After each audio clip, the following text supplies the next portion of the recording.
J'aimerais que vous m'expliquiez pourquoi Vincent Bolloré, qui a tenté de frauder 800 millions d'euros d'impôts entre 2008 et 2011, il devait payer 320 millions d'euros de pénalités, mais Bercy lui a dit qu'il n'avait pas à payer les pénalités. Pourquoi est-ce que Vincent Bolloré a bénéficié de ce privilège ?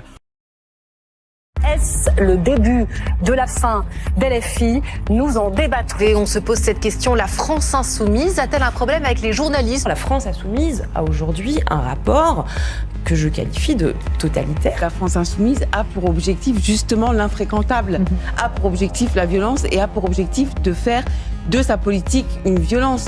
Il y a des gens qui sont des ultra riches. Et nous, ce que nous voulons, c'est partager la richesse des personnes qui ont énormément d'argent, de ceux qui ont beaucoup d'argent, de ceux qui ont trop d'argent, dans un pays dans lequel il y a, à l'autre bout de la chaîne, des gens qui meurent dans la rue. On a le sentiment que quand il y a l'ultra-droite qui défile, c'est calme. Quand il y a l'ultra-gauche, il y a à la fin un mort. Quand on écoute Jean-Luc Mélenchon se plaindre, on ne sait plus si l'on a affaire à Fidel Castro ou à Calimero. La France insoumise nous montre toutes les caractéristiques de ce qu'est une pensée stalinienne, de ce qu'est une pensée communiste. Mais d'ailleurs, la France insoumise puise dans le communisme. Eh bien, écoutez, c'est une honte absolue. Mais de toute façon, le gouvernement a décidé, dans cette séquence, d'aller faire payer les cadeaux aux plus riches à tous les plus pauvres, sur les allocations familiales, de les faire payer aux retraités. Et l'idéologie antisémite des nazis, aujourd'hui, on la retrouve dans un seul parti en France, c'est LFI. Et dire au point d'aller tuer, effectivement, un jeune homme quand il se réclame d'être trop français ou trop catholique. Pourquoi, quand il s'agit d'une mère seule qui élève ses 2 enfants et qui a eu un trop perçu d'allocation familiale de 320 €, vous lui demandez de payer immédiatement, même si jamais ça va mettre les enfants dans la galère, mais quand il s'agit de Vincent Bolloré, vous laissez passer 320 millions d'euros de pénalité. Voilà ce qui porte atteinte au pacte social. Voilà ce qui porte atteinte au pacte républicain. Est-ce que oui ou non, il faut dissoudre LFI? Et ma réponse est oui. Il faudra dissoudre LFI. Donc dissolution de la France insoumise.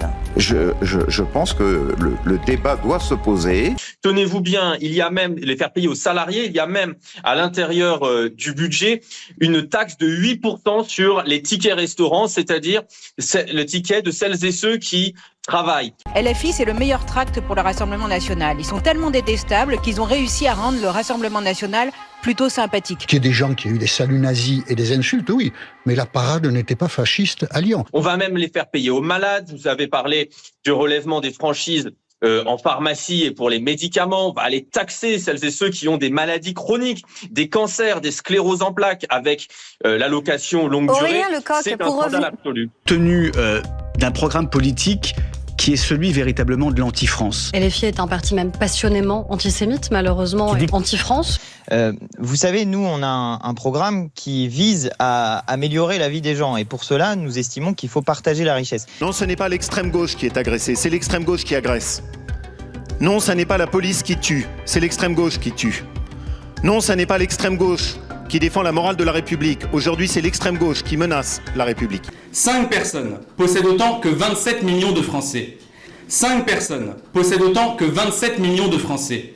Ces milliardaires sont la cause de la misère en France. Pratiquer l'inversion accusatoire, nazifier les opposants. Nous serions désormais les racistes, désormais nous sommes les nouveaux fascistes dans ce pays, selon Marianne. Déshumaniser l'adversaire. L'Express, LFI, danger public. Conflictualiser les débats. Le poison Mélenchon. D'accord, donc c'est la presse. Voilà ce que nous réserve l'extrême gauche pour les prochains mois. Quand on sait que 90% des médias sont possédés par 8 milliardaires, il est donc essentiel que les médias conservent leur indépendance par rapport à ces milliardaires. Il y a une parole médiatique et politique dans ce pays qui vise à une inversion totale des valeurs. Ce qui est formidable, c'est quand même l'inversion des valeurs. C'est-à-dire que vous avez un parti là qui, on l'a entendu, refuse le résultat des élections, s'appuie sur des milices armées, est ouvertement antisémite.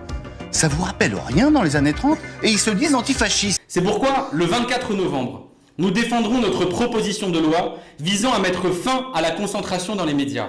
À partir du moment où on accepte qu'il y ait des antifas, qu'on les désigne ainsi sur tous les médias, y compris CNews, parce que personne ne peut faire autrement, il faudrait mettre des guillemets. Concrètement, cette proposition de loi a pour objet de limiter l'accès d'un actionnaire au capital des grands médias par le biais d'un droit d'agrément par un comité social et économique. Cette loi a aussi pour but d'interdire toute prise de contrôle de plus de 20% dans les médias significatifs. J'appelle donc à constituer un véritable cordon sanitaire. pour isoler la France insoumise et la tenir à l'écart des institutions, que ce soit à l'Assemblée nationale où ses députés siègent dans de nombreuses instances ou en vue des prochaines élections municipales. Entre le soutien inconditionnel aux forces de l'ordre et le soutien inconditionnel à l'État israélien, vous avez visiblement fait votre choix. Vous, d'habitude si rapide à communiquer, vous étiez bien discret lorsque nos gendarmes français, pourtant sous statut diplomatique, ont été interpellés par des policiers israéliens dans le domaine de l'Eléona, en Palestine occupée. Je veux lancer un appel républicain pour que partout en France, il y ait un barrage systématique contre la France insoumise. Nous sommes toutes et tous ici pour dire notre solidarité avec le peuple palestinien. Le génocide qui se produit à Gaza est sans aucun doute le pire crime du XXIe siècle. Il faut quoi de plus en fait pour dire ça s'arrête, on rompt tout lien et de manière définitive. Et d'ailleurs, j'adresse la même chose, y compris à Jordan Bardella. Si vraiment il veut mettre en place le cordon sanitaire, il y a une chose très simple à faire. C'est retirer ses candidats dans les villes où LFI peut gagner et où il sait pertinemment que le Rassemblement national n'a aucune chance. Qu'il le fasse maintenant, dès le premier tour. Vous vous prétendez patriote, mais vous laissez Israël piétiner la souveraineté française, car c'est toute la France qui est humiliée quand un de nos gendarmes est mis face contre terre par une police étrangère. Vous qui vantez d'ailleurs la défense des chrétiens d'Orient, vous validez par votre silence qu'un lieu de pèlerinage chrétien soit bafoué. Pas d'alliance avec les insoumis qui sont désormais sortis de l'arc républicain. J'appelle moi l'ensemble des formations républicaines à tenir à l'écart de la vie politique, à commencer par les partis politiques de gauche qui se sont alliés, et M. Hollande en tête, avec la France insoumise et avec le logo de la Jeune Garde. 5 personnes possèdent autant que 27 millions de Français. Ces milliardaires sont la cause de la misère en France. Or, si jamais notre pays n'a jamais été aussi riche, jamais les richesses n'ont été aussi mal partagées. Moi, je voterai blanc.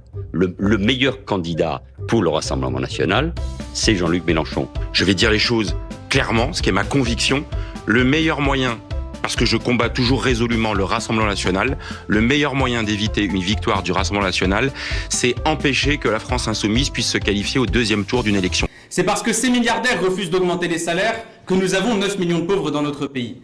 C'est parce que ces milliardaires refusent de partager les super profits que nos enfants ont froid dans les écoles. Et c'est parce que ces milliardaires refusent de payer leurs impôts en France que nous n'avons plus de moyens dans nos hôpitaux. Moi, je veux vous le dire, il ne faut surtout pas que la France sombre dans un choix entre deux violences extrêmes qui s'affrontent.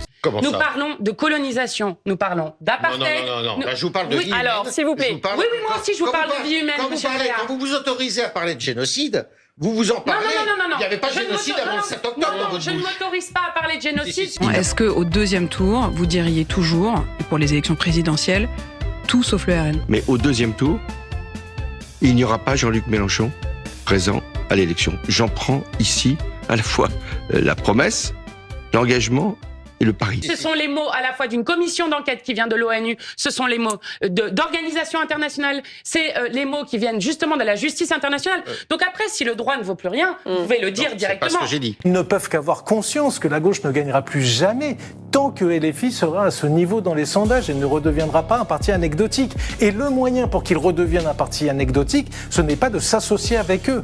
On va écouter. C'est de les combattre. Et pendant ce temps-là, que de bruit et d'énergie de votre part pour une simple banderole au Parc des Princes. Don Quichotte sans combattre les moulins, Retailleau s'en prend à des tifos en disant hypocritement pas de politique dans le sport. Mais c'est pas que vous ne voulez pas de politique dans le sport, non. Vous ne voulez juste pas de la Palestine. Ce qui se passe est extrêmement grave et le Rassemblement national est aujourd'hui et sera toujours un bouclier pour protéger le pays et les institutions de la République contre l'importation de la violence et contre toute forme de violence dans le débat politique. La République, c'est nous. Mais à ce moment-là, effectivement, on permet à M. Netanyahou de continuer ce qui est en train de se faire, c'est-à-dire de frapper à la fois, d'occuper et de frapper le Liban, comme ils l'ont refait encore récemment, d'occuper une partie de la Syrie. Car quand c'est la Palestine, vous dénoncez ce que vous présentez comme un message de haine, mais vous étiez bien content quand le Vélodrome ou le Stade Bollaert étaient aux couleurs de l'Ukraine. Pour empêcher toute opposition au génocide à Gaza de s'exprimer, vous criminalisez abusivement à tel point que le Comité des droits de l'homme de l'ONU a dénoncé votre instrumentalisation de la lutte pourtant légitime, contre l'apologie du terrorisme. Vous épuisez l'appareil policier et judiciaire contre des gens seulement coupables d'apologie du droit international. Et si vous n'avez pas la même fermeté envers les organisateurs du gala Israel is Forever, dont les responsables appellent pourtant à l'éradication de Gaza, à l'extermination de sa population et à la colonisation, c'est précisément parce que vous les soutenez et que par conséquent, vous n'êtes pas seulement passif, vous êtes complice du génocide en cours.